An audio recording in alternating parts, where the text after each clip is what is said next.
fanazavatsika zany ny atao hoe fiangonana hébraïque judaïsme ilay fahian'ny Pointe-Rivolal. Androany fahatelo ambin'ny folo ny volana lasa no taom-baovao hébraïque ara-baiboly sy mifanaraka amin'ny an-danitra rehefa Madagasikara malagasy rehetrarehetra dia tokony hankalaza an'izany satria androany no vaovao malagasy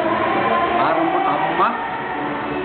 taranaka ireo malagasy mahatonga azy ankalaza an'izay tokony hankalaza an'izay androan'izay dia datin'ny taom-baovao malagasy na taom-baovao mifanaraka ara-baiboly sy any an-danitra zany tsy misy daty raikitra fa araka ny tontolo iainan'ny olona na ny vahoaka malagasy no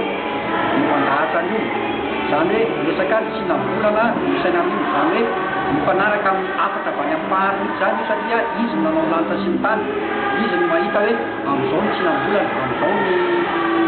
miaka-volana, amin'izao ny volana, amin'izao ny resaka fenomanana sy resaka fiodin'ny volana io. Dia afatra avy any am-pahary zany no ankalazany atao hoe fiangonana hébraïque judaïsme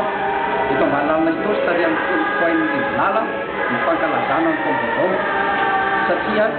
tsy araka ny tenen'ny feo tsy misy hoe daty raikitra isan-taona fa ny fiodin'ny tontolo sy ny natiora no ijerevana ny hoe taom-baovao ny andro amin'izao. Zany hoe fiodin'ny volana sy ny fokan'ny volana, fokangan'ny volana sy ny fetitin'ny volana no ankalazana ny taom-baovao malagasy fa tsy misy daty raikitra. Dia androany zay mankalaza anazy dia manao ohatra ny fomba malagasy izay misy tovizany maro dia maro amin'ny fomba hebreo. Manao ny amin'ny fitoroa zahay amin'ny andro ity ao ny vary, ny tately sy ny haninkotrana, legioma sy ny biby manatombo na manatombo-kevatra dia misy koa ny hazan-drano. Izay ilay foto-tsakafo ao anatin'ilay hoe hanin-fitoroa ny ravoravo malagasy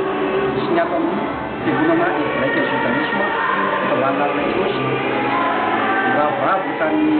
firavoravoana rehetrarehetra mifana ny vahoaka mihinana hanin-fitoroa dia amin'ny ravoravo.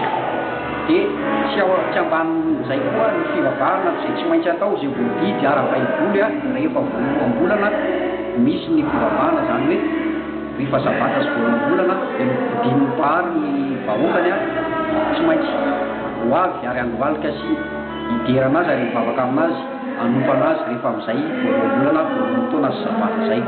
Dia izay tena fototry ny fetin'ny hébraïque judaïsme amin'ity androany.